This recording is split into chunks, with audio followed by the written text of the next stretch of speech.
கிருஷ்ணகிரியில் தமிழக விவசாயிகள் விழிப்புணர்வு சங்கம் சார்பில் உழவர் தின பேரணி மற்றும் பொதுக்கூட்டம் வெகு எழுச்சியோடு நடைபெற்றது. உயிர் தியாகம் செய்த விவசாயிகளின் நினைவாகவும் அவர்களை போற்றும் வகையிலும் கிருஷ்ணகிரியில் தமிழக விவசாயிகள் விழிப்புணர்வு சங்கம் சார்பில் உழவர் தின பேரணி மற்றும் பொதுக்கூட்டம் வெகு எழுச்சியோடு மாநில தலைவர் நசீர் அகமது அவர்களின் கொடி அசைவுடன் தொடங்கியது. இந்த பேரணிக்கு மாநில நிர்வாகிகள் ராஜா, கோவிந்தராஜன், பாலகாந்தி, பார்த்திபன், கோபி, சுரேஷ் ஆகியோர் தலைமை தாங்கினர்.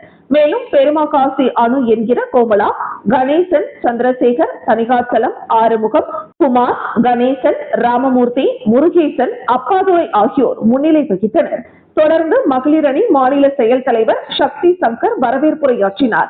இந்த பேரணி மற்றும் சிறப்பு கூட்டத்திற்கு சிறப்பு அழைப்பாளர்களாக கிருஷ்ணகிரி சட்டமன்ற உறுப்பினர் முகுந்த் பாண்டியன், தமிழ்நாடு விவசாய சங்கங்களின் கூட்டு இயக்க மாநில தலைவர் தெய்வசிகாமணி, தமிழ்நாடு காவிரி விவசாயிகள் சங்க மாநில தலைவர் பழனியப்பன், தமிழ்நாடு காவிரி விவசாயிகள் சங்கம் கௌரவ தலைவர் ராமதாஸ், டெல்டா பாசன விவசாய சங்கங்களின் கூட்டமைப்பு மாநில தலைவர் இளங்கீரன் ஆகியோர் கலந்து கொண்டனர்.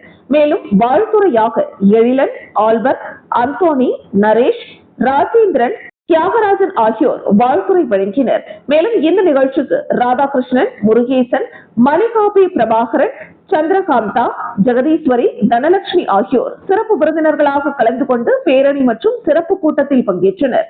முன்னதாக கிருஷ்ணகிரி LIC அலுவலகம் அருகே தொடங்கிய இந்த பேரணியை மாநில தலைவர் நசீர் அகமது கொடியசைத்து தொடங்கி வைத்தார்.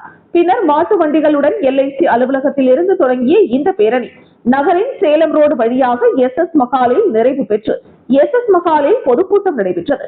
இந்த பொதுக்கூட்டத்தில் நிகழ்வாண்டில் மா விளைச்சல் குறைந்துள்ளதால் மாவிற்கு கிலோ ஒன்றுக்கு 10 ரூபாய் ஊக்கத்தொகை வழங்க வேண்டும், மாந்தோப்பு வைத்துள்ள விவசாயிகளுக்கு வருடாந்திர மா தொகுப்பாக ஏக்கர் ஒன்றுக்கு 25,000 ரூபாய் வழங்க வேண்டும், பால் உற்பத்தியாளர்களுக்கு கொள்முதல் அதிகரிக்க வேண்டும், அதன்படி பசும்பால் லிட்டர் ஒன்றுக்கு 49 ரூபாயும், எருமைப்பால்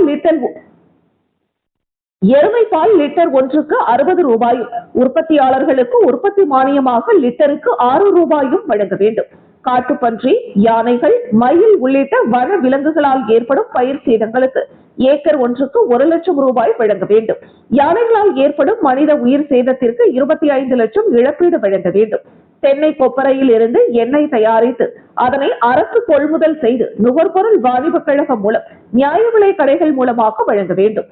பயிர்க்கடன் அனைத்தும் முழுமையாக தள்ளுபடி செய்து புதிய பயிர்க்கடன் வழங்க வேண்டும் என்பன உள்ளிட்ட பல்வேறு தீர்மானங்கள் நிறைவேற்றப்பட்டன.